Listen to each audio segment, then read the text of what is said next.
যুব সমাজের জন্য আজকে ১,৫০০ টাকা করে দিয়ে তাদের পিঠের শীত দ্বারা ভেঙে দেওয়া হয়েছে। তারা নিজেরা উপার্জনের পয়সায় তারা বাড়িতে মাছের ঝোল ভাত খাবে, ডিমের ঝোল ভাত খাবে, মাংসের ঝোল ভাত খাবে, ডাল ভাত খাবে, শাক সেদ্ধ ভাত খাবে, কিন্তু শান্তিতে খাবে। কেউ গিয়ে বাড়িতে প্রোগ্রামে আসার জন্য কাউকে জোর করবে না। আমরা ভারতীয় জনতা পার্টি কথা দিয়ে গেলাম, আজকে এখানে আজকে এই জনসভায় আপনারা উপস্থিত হয়েছেন।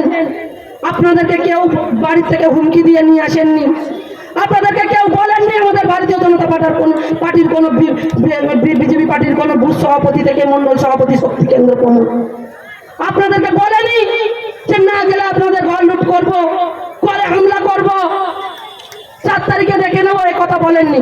হার জিত থাকে, প্রত্যেকটা লড়াইয়ে হার জিত থাকে। আমরাও সেইটাই বিশ্বাস করি যে প্রত্যেকটা লড়াইয়ে হার জিত থাকে। কিন্তু এইবারে ২৬-এর লড়াই ১৫ই বৈশাখ ভারতীয় জনতা পার্টি হিঙ্গলগঞ্জ বিধানসভায় জয়যুক্ত হচ্ছে, আর সেটা আমাদের দেশের প্রধানমন্ত্রী নরেন্দ্র মোদীজির নেতৃত্বে। আপনারা জানেন তো আজকে লেবুখালী দুলদুলি বান্দাখালী ওখানে ডবল ব্রিজ হবে।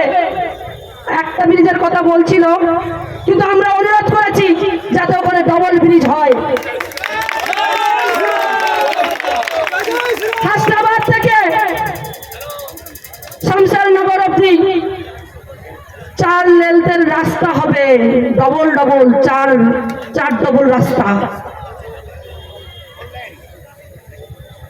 হাসনাবাদ থেকে আপনারা জানেন যে 2009 সালে যে রেল লাইন বন্ধ করে দিয়েছিলেন মমতা সরকার, যাতে বর্ডারে মানুষগুলো, সুন্দরবনের মানুষগুলো কোন রকম কোনো সুযোগ সুবিধা না পায়।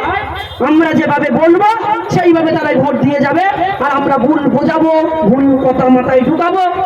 আর মমতা বন্দ্যোপাধ্যায় ভেবেছেন যে ভুল বুঝিয়ে সেই ভোটগুলো নিয়ে আমি গা ভাসিয়ে নেত্রী হয়ে, জননেত্রী হয়ে ঘুরবো। সেই রেল লাইন হবে আপনাদের হাসনাবাদ থেকে শামশেরনগর অবধি রেল লাইন হবে, আপনারা রেল পরিষেবা পাবেন। বিভিন্ন কর্মের সাথে আপনারা যুক্ত হতে পারবেন, বিভিন্ন ব্যবসার সাথে যুক্ত হতে পারবেন। আপনারাও জানেন যেখানে কোনো শিল্প নেই, কোনো কোম্পানি নেই, মানুষ পরিযায়ী শ্রমিক হয়ে তামিলনাড়ু, ব্যাঙ্গালোর, চেন্নাই, কেরালা কোথায় না কোথায় কাজ করতে চলে গেছিলেন।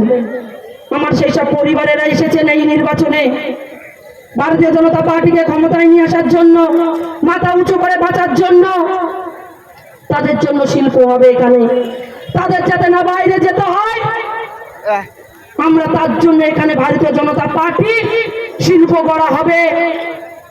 এখানে যুব সমাজের জন্য আজকে ১,৫০০ টাকা করে দিয়ে তাদের পিঠের শীত দ্বারা ভেঙে দেওয়া হয়েছে। তাদেরকে চাকরি দেওয়া হবে প্রত্যেককে। শীত দ্বারা ভাঙবে না বিজেপি সরকার, আপনাদের জন্য চাকরির ব্যবস্থা করেছেন। ভারতীয় জনতা পার্টি ক্ষমতায় আসার হয়তো এই অপকর্ম সরকার, এই অপরাধ সরকার, অপপ্রচারের সরকার, দুর্নীতির সরকার আজকে যেভাবে এই রাজ্যটাকে জলাঞ্জলিতে দিয়েছেন, ঠিক করতে 1 বছর লাগবে। তার ভেতরে ভেতরে শিক্ষা ব্যবস্থা, স্বাস্থ্য ব্যবস্থা একটু একটু একটু একটু করে আপনাদের কাছে সুস্থ সবলভাবে পৌঁছে দেওয়া হবে। বিভিন্ন জায়গায় হিঙ্গলগঞ্জে এই প্রান্ত থেকে সেই প্রান্ত নদীর বাঁধ নেই, ভেঙে ভেঙে ঢুকে যাচ্ছেন, চাষের জমি ঢুকে যাচ্ছেন নদীর ভেতরে। এই তৃণমূল সরকার এত এত কাজ করেছেন, এত প্রকল্প দিয়েছেন যে মানুষ শেষ হয়ে গেছে। ভারতীয় জনতা পার্টি নদী বাঁধের সংস্কারের কাজ করবে, কংক্রিট বাঁধ দেবে, মানুষের কথা ভেবে। আপনারা যেভাবে আজকে এই সভায় উপস্থিত হয়েছিলেন শুধুমাত্র হিঙ্গলগঞ্জ বিধানসভার বৈধ ভোটার, এখানে অবৈধ ভোটার কেউ ছিল না।